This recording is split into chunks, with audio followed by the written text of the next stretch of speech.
Welcome to JD Clips. Please enjoy the short versions of our famous videos and keep learning. And don't forget to subscribe.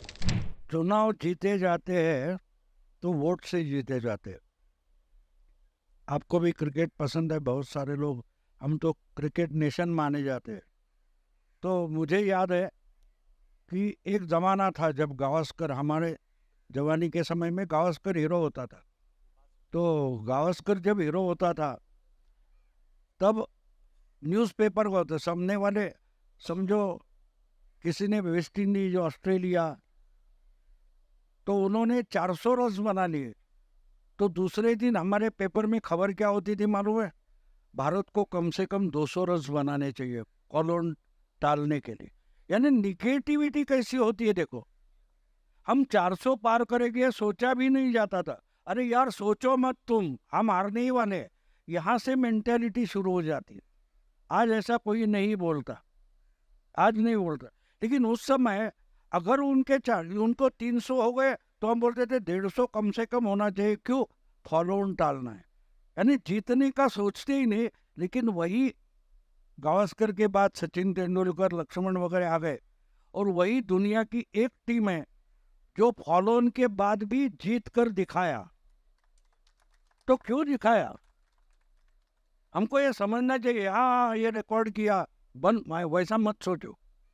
सोचो कि हमने क्यों जीता है।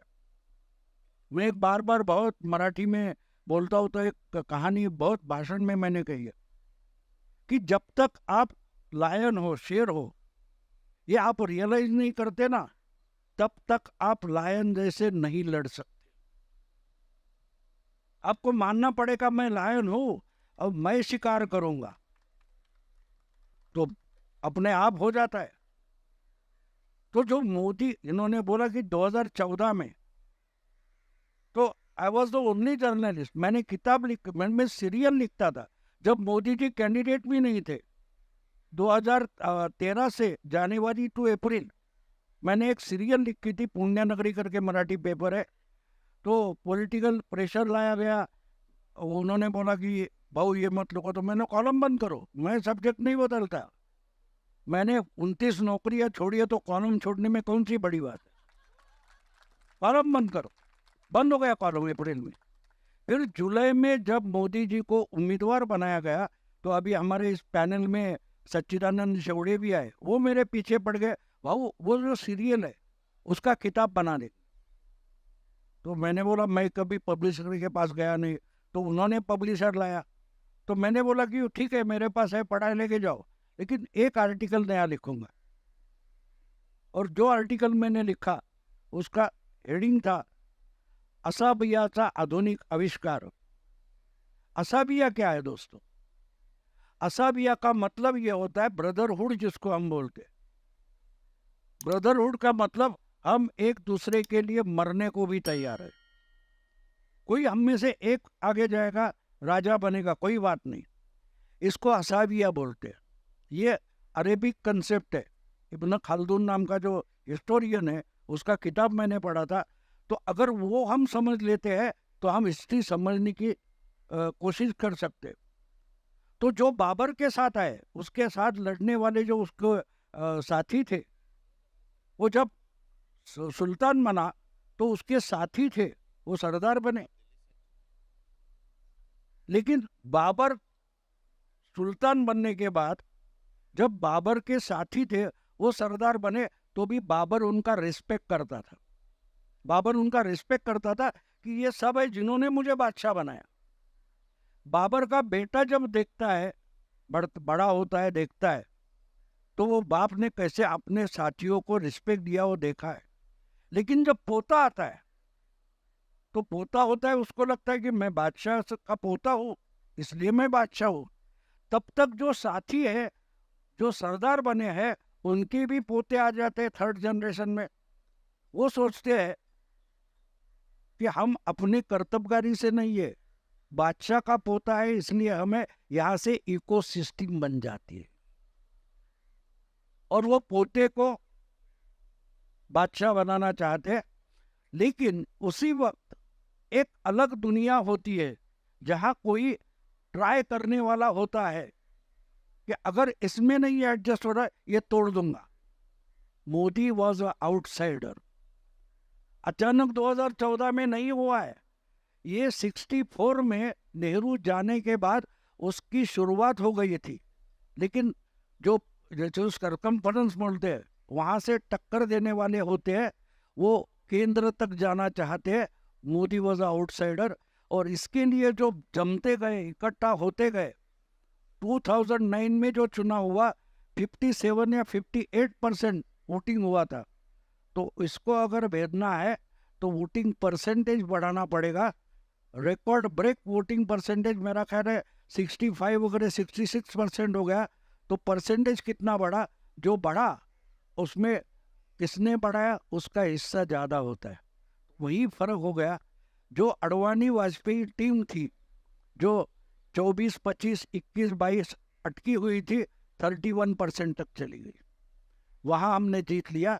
तो बढ़ा हुआ परसेंटेज जो होता है, तो हम किराने दुकान में जाते हैं ना, वो शक्कर या चीनी डालता है, प्याज डालता है, एक उठाता है फिर डालता है, नीचे भी गया तो उठा के देखता है कि बचे उसमें होता है कि नहीं।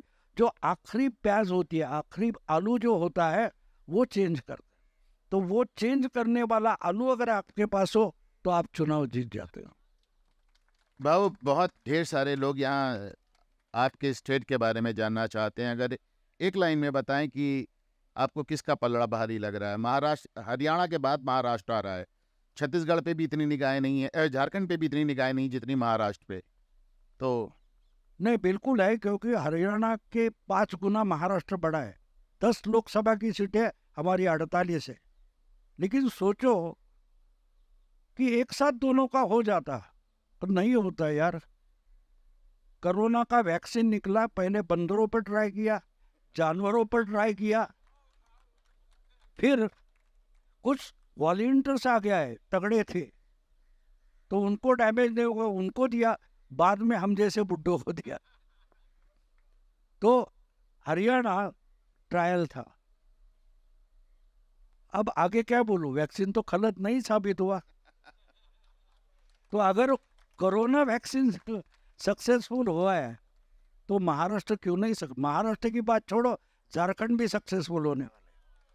क्या बात है। वाह विजय जी, आप दिल्ली से आते हैं और सुप्रीम कोर्ट को कहा जाता है कि सब वहाँ के वकीलों की बड़ी, जिसे कहना चाहिए, नब्स पे बहुत, मैंने खुद भी देखा है, पॉलिटिकल नब्स पे बड़ा हाथ रहता है उनका।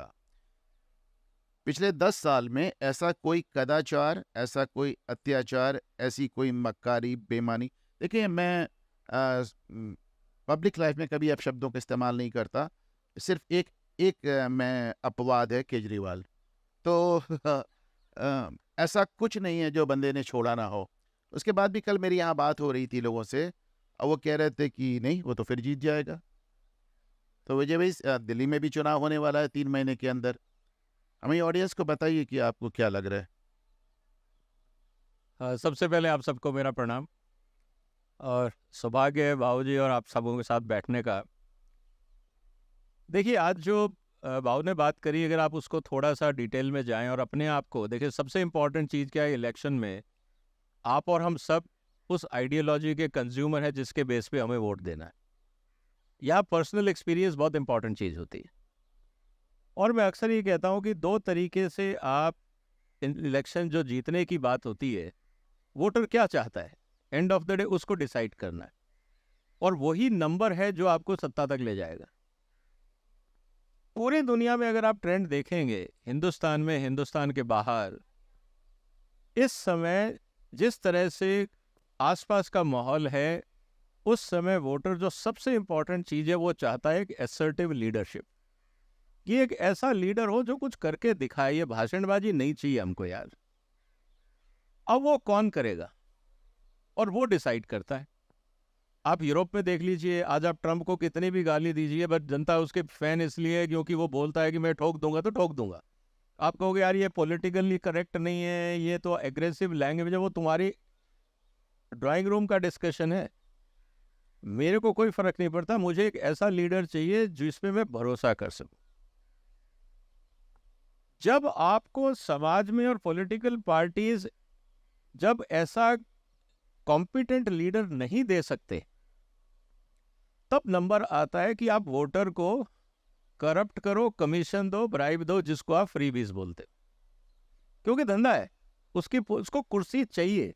वो जो इलेक्शन में आदमी कैंडिडेट पार्टी जो खड़ी हो रही है वो चैरिटी के लिए नहीं खड़ी हो रही, वो आइडियोलॉजी के लिए खड़ी नहीं हो रही,